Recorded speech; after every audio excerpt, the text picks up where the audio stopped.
I don't know what's going on. I haven't really been in the mood to record. I was like, let me go ahead and record something. And then I was like, I don't know.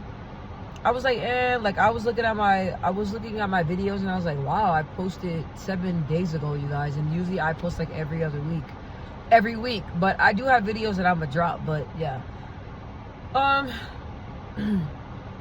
So real quick, navigating my life, you guys, and finding happiness after trauma has been very hard for me. As I openly speak about my dad and my uncle and other family members that I have lost in my life, and other things that I have went through, other traumas, you guys, not just death, other traumas. You know, I wish I could go into full details, but as me being a private person, I'm not gonna do all that. But just the gist of it, I had somebody tell me, he was like, you just be trying to make everything seem like it's peaches and cream, and you don't like to go into full details and give us details of your life, of what you're talking about. I don't. At the end of the day, you guys, I am a open person, but I'm a private person. You know, I share what I want to share, and if I don't want to use my personal life as an example of something in some of my videos, I'm not gonna do that. So I just wanted to say that I've noticed that, like, everything could go good in my life. I can be in the best spot. You got right.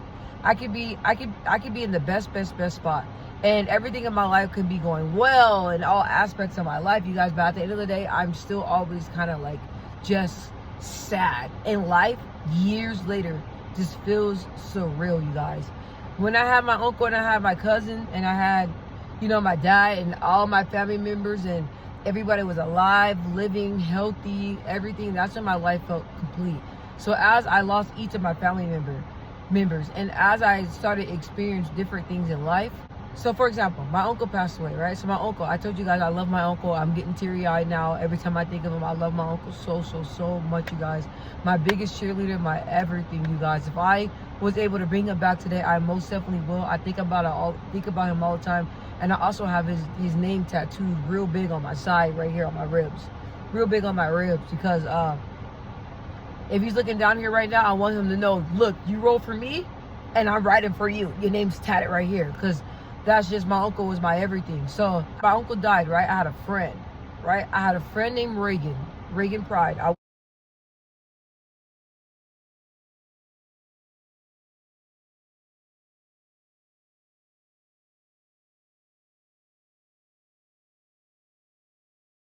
I want to say his name because I haven't said his name in years, because it was hard for me to say his name. He used to text me stuff during school. You know, like in high school, we used to have to sneak and text. So he was telling me, he's like, why are you not in school? Like, what's going on? Like, I'm like, hey, like, I told you, you know what I mean? My uncle, no, I was like, my uncle died. So, like, I'm devastated. Like, I can't focus. He's like, look, baby girl, just because he died, like, I'm sad. That's so sad. But, like, you still got to get out. You still got to get your education. Like, that's so important, right? So then after him telling me that, you guys, listen, a week after that, he died. He was murdered. So I was like, oh my God, because even though my uncle died, I was so devastated about that. Then I was like, dang, you know, like, then I was like, okay, my uncle died, but I still have like this bright little light over here, my friend Reagan. I was like, my friend Reagan, like, he's still right here, he's by my side, right? Like, we're constantly talking and everything, and he's like, you know, checking on me, seeing how I'm doing. The whole time that my uncle died, you know, Reagan is calling me on the phone constantly. We're talking on the phone for hours, and we're laughing, we just talking, and he just kept asking me, are you sure you're good, and all that stuff. And then he died, right? So, like I said, like, trauma after trauma in my life, right? And even though Reagan died, he left a really big impact on my life. I will never forget him, you guys. I still have pictures of him in my phone. And it's like those moments of life, it takes me back, and I think of how happy I was in that point of time. And I think back on my life now, and I'm like, you know, I'm living, I'm kicking, but I don't feel that sort of complete happiness. So me, just even through trauma, you guys, like I said, like, I still hurt, I still feel, and it's still, my whole life feels surreal, you guys. It still feels surreal.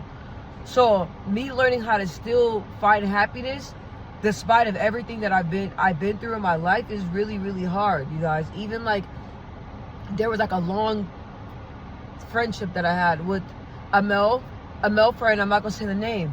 So we were friends for years, you guys, like 10 years plus, you guys, like BFF. And me and this person, we were like super, super close, like the best friends, like everything, you guys. And then like, when my dad died and everything was going on, my friend, you know, he was there for me. And even after years after my dad died, he was still, you know, still there for me. So him and I stopped being friends, and then we went years without talking. Another trauma. So like I said, you guys, like,